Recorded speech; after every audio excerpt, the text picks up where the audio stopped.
What's going on, guys? Welcome back to my channel. My name is Anthony and this is Watch With Me. Today we're going to be talking about everything I wish was going to be coming out in Basel for 2019. We're just going to limit it to 3 brands right now: Rolex, Patek Philippe, and Breitling. Before we get into what I hope comes out, wristwatch check. Today I am wearing my Breitling Top Time. This is the smallest watch I own, around 43 millimeters. It's on this beautiful Jean Rousseau pebbled leather strap. And I just think it works really well with a salmon blazer, which will come into play shortly. Let's get into it. First, we're going to talk about Breitling. Now, although I think the Navitimer 8 was a major flop and just a terrible naming of a watch, and talk about just having no DNA. I mean, you can take Breitling off that dial and literally it can fall into anyone's collection. The premiere that they came out with, I think, was a fantastic piece. I'm really, really happy with that watch. I think Breitling's now going in the right direction.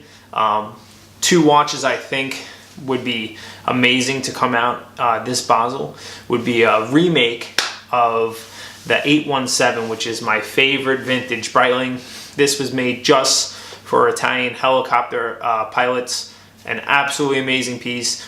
Chronograph, 2 register, oversized chrono hand, flying back, and just an amazing piece. I think it can also translate really well into one, where the watch market is today, and 2, the size, I believe, would just be, it can be a direct remake and just do really well.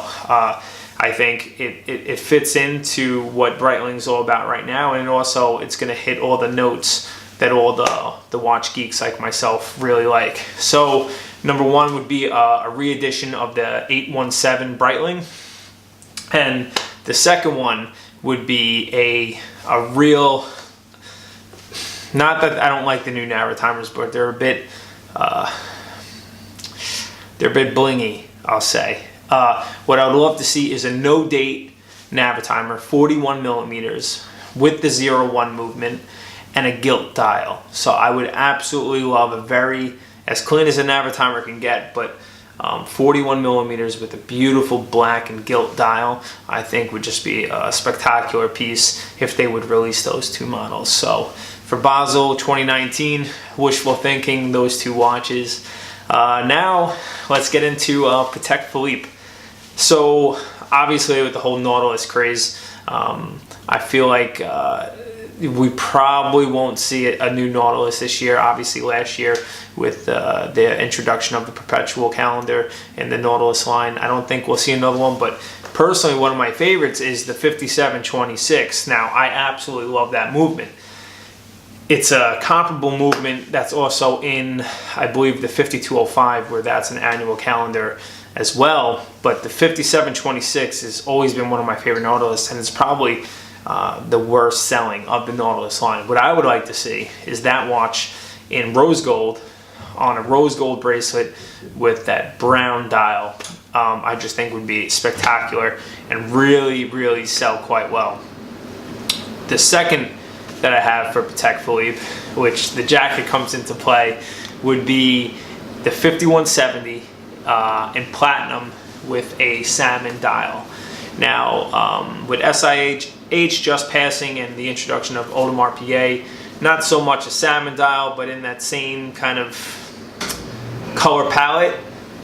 Also, A. Lange & Söhne releasing their watch with a salmon dial.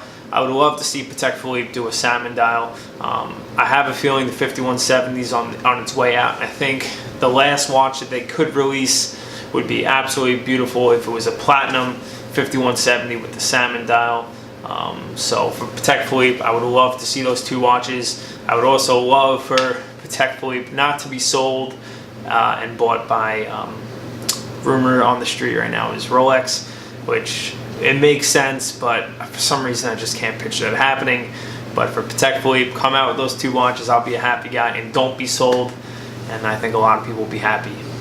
Last but not least, Rolex.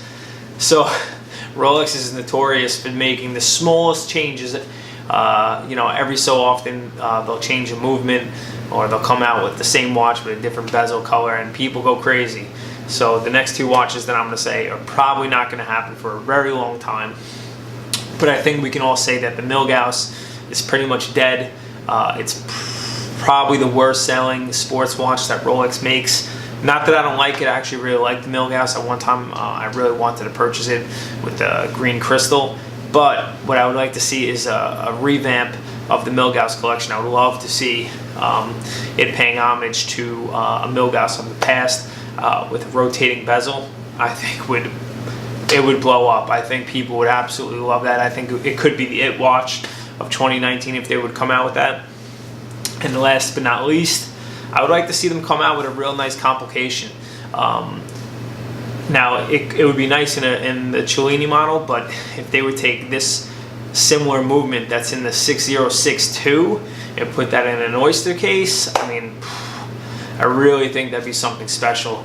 Those are the 6 watches I would like to see come out in Basel this year.